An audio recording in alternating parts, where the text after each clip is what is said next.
wasn't concerned about safety because I asked him, I said, aren't you scared? And he said, and his voice and the way he would talk, no, I ain't scared. He said, but if anything happens to me, it's not suicide. Used to be when you raise your hand and say, we got a problem here, it would say, yeah, you're right, we're going to fix it. After the merger with McDonnell Douglas, the Airbus coming on, Boeing quit listening to their employees. So every time I'd raise my hand and say, hey, we got a problem here, they would attack the messenger and ignore the message. How's it going, everybody? I'm Zach, and this is the Atypical Rug Channel.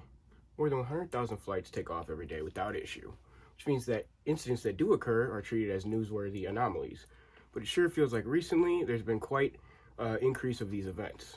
In January, a Japanese Coast Guard plane and a Japanese airline plane collided on the runway, causing them to erupt in flames. A few days later, a door blew out of an Alaskan Airlines Boeing 737 MAX 9 jet shortly after takeoff. Then, in just the past few weeks, a United Airlines flight in Houston, heading to its gate, rolled off the runway. According to the FAA, the United Airlines flight landed and then turned onto a taxiway and rolled onto the grass. Another United flight en route from Houston to Fort Myers made an emergency landing after flames started shooting out of one of its engines. And then, yet another United flight was forced to make an emergency landing when a tire fell off of the plane moments after takeoff. Then, another United flight, this one heading from San Francisco to Mexico, made an emergency landing due to a hydraulic systems failure. The National Transportation Safety Board announced that it was investigating a February United flight that had potentially faulty rudder pedals. In New Zealand, roughly 50 passengers were injured when a pilot lost control of a Boeing and suddenly plummeted. A post-landing inspection revealed that an external panel was missing from a Boeing 737-800 plane that had landed in Oregon this past Friday. In January, the booking site Kayak had reported that it had seen a 15-fold% increase in the use of the aircraft filter Boeing 737 MAX planes, suggesting that anxious travelers booking flights were excluding them from their searches. Even by recent standards, this isn't the first issue that Boeing has come across in terms of a technical failure. In 2019, an Ethiopian Flight 302 was caused to plummet by an AOA sensor failing and providing erroneous values to the MCAS system, which caused it to enter a nosedive and ultimately kill everybody on board. The MCAS system was an operating system implemented by Boeing to auto-adjust for drag, but Boeing failed to inform pilots of this new technology, creating several issues. Boeing, when asked about this, cited the wish to not spend funds frugally on new operation manuals or training for pilots. Boeing also cited the pandemic, saying it had a cascading effect on the business of air travel. One estimate suggested that in the past 4 years, roughly 10,000 pilots have left the commercial airline industry, as many airlines offered early retirement to employees during the shutdown and vaccine periods, when fewer people were traveling. There are also shortages of mechanic and air traffic controllers. However, that means very little, as Boeing is a subject of a NTSB investigation and is struggling to present the requested evidence in the Alaska door case. And, earlier this month, a Boeing whistleblower, John Barrett, died by suicide, just 1 day before he was scheduled to leave his trial. Boeing was previously charged with fraud and agreed to pay out $2.5 billion in settlements.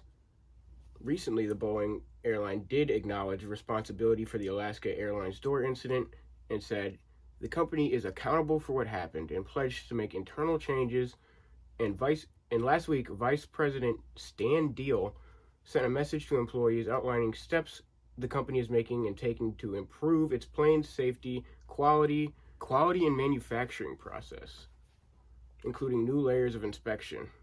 Despite all this, flying is, and has been, in a historical sense at least, never been safer. A statistician at MIT found that globally, the odds of a passenger dying on a flight from 2018 to 2022 were 38 times lower than they were 50 years earlier. The National Safety Council found in 2021 that over the course of a person's life, the odds of dying as an aircraft passenger in the U.S.